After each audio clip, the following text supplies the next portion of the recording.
Movies. Late. Again. I don't care. The lighting's terrible. I really don't care. Alright? I just set up however the hell I want. Here we go. Short films. Going Down is a short film by one of my friends. And I just came across this while scrolling through a channel. And I was like, oh, this is interesting. Like, there's not really a whole lot of a backstory.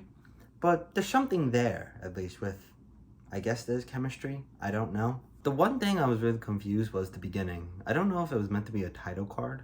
In the beginning, the female character go in the elevator, but then you see it again. That confused me. I don't know if that was an editing error, but otherwise it's really not bad for a minute short film. The Infernal Cauldron. I had no idea what the fuck I was watching.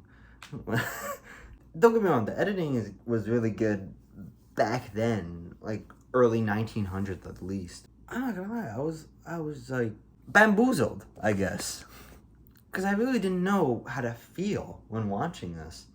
I mean, I guess I was visually stunned, but in terms of plot and all that, I was fucking confused. The Four Troublesome Heads.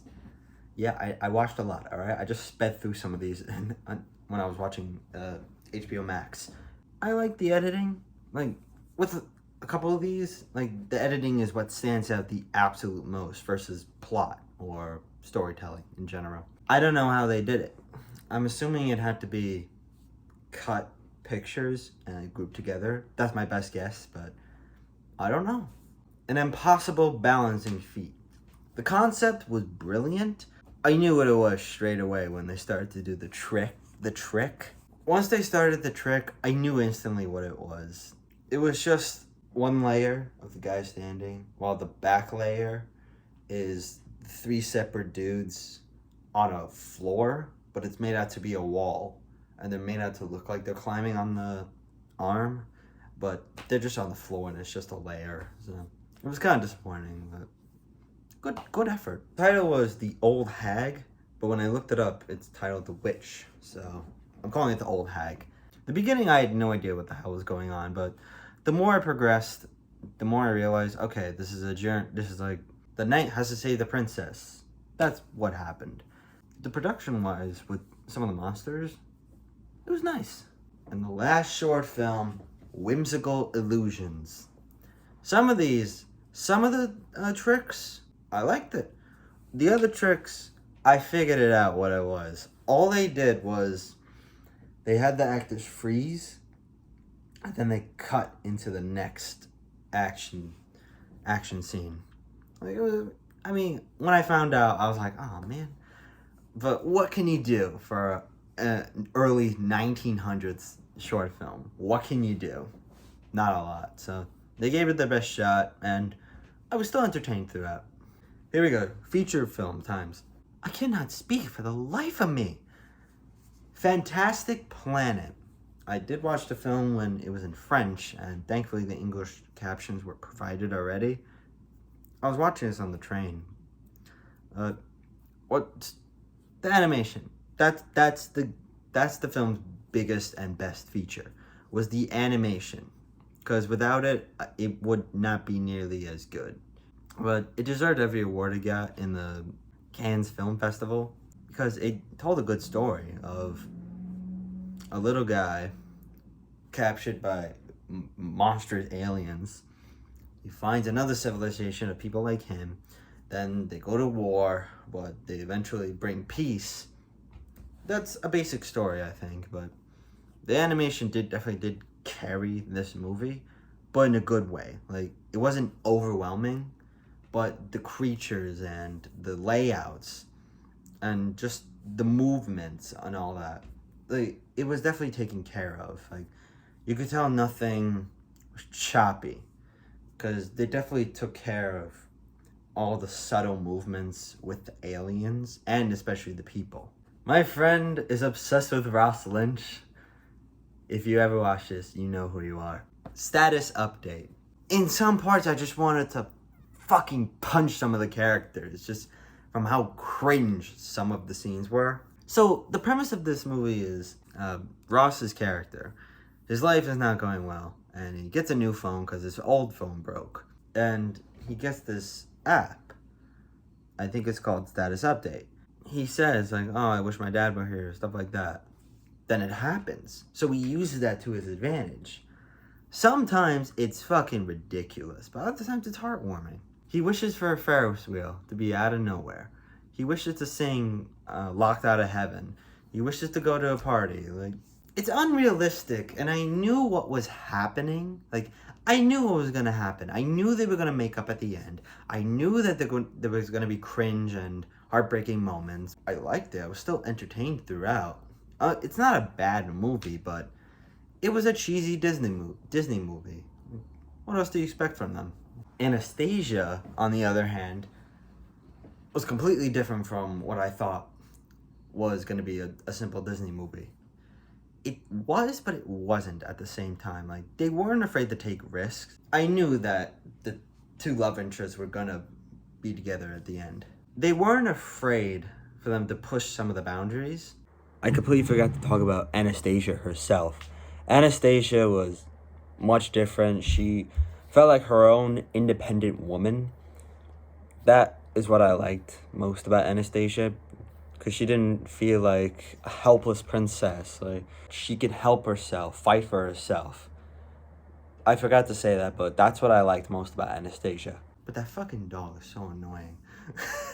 The original Little Mermaid, surprise, surprise, I kind of remember watching this movie, but I know I didn't watch it fully, but this time I watched it fully. The best way I could describe this movie is that it was Disney's most important movie. One of, at least. I think it was most important because of the song choices and the fact that it was an underwater mermaid who becomes a princess.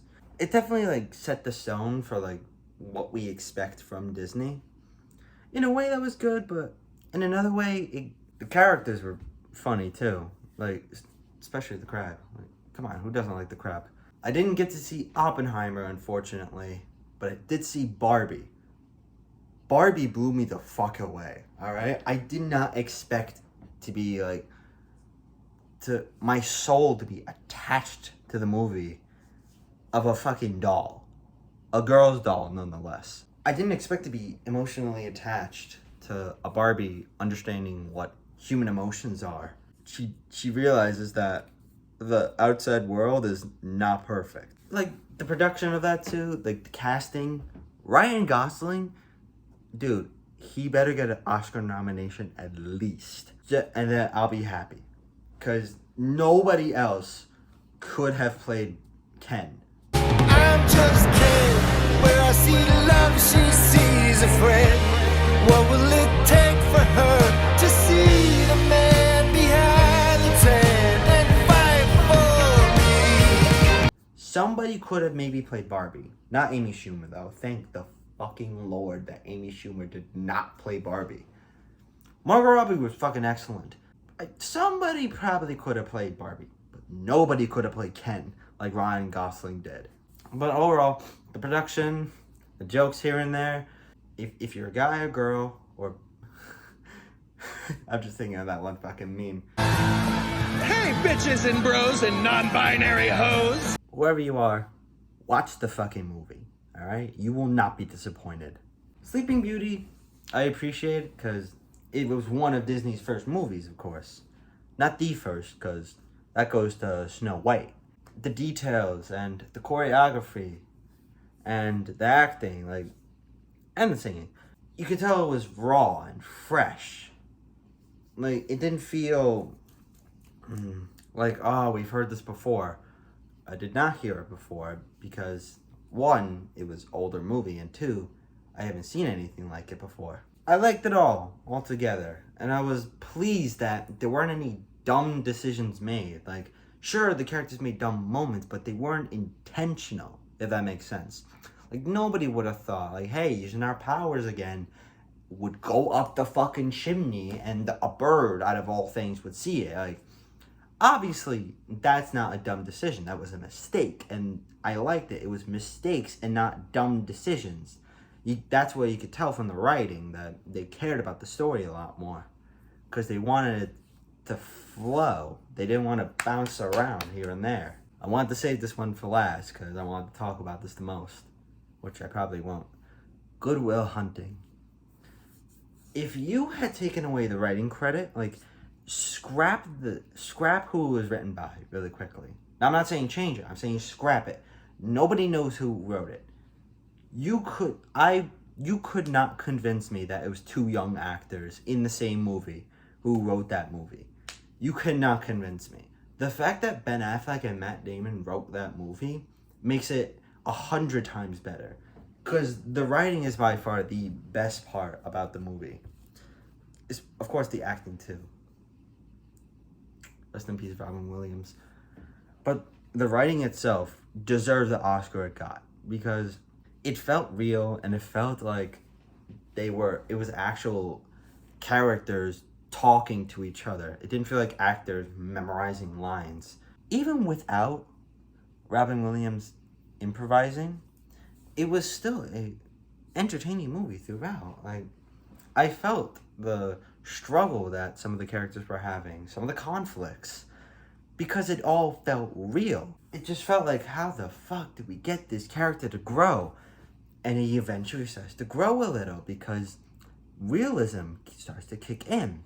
That's the natural way, I think, of how characters should be portrayed in like a realistic movie. This isn't some hero bullshit. It's just a bunch of people talking in a bunch of different rooms that got the Oscar that it deserved. Yeah, that's about it. Everyone say goodbye to Squishmallow Batman. And I'm going to say goodbye now. So, bye-bye.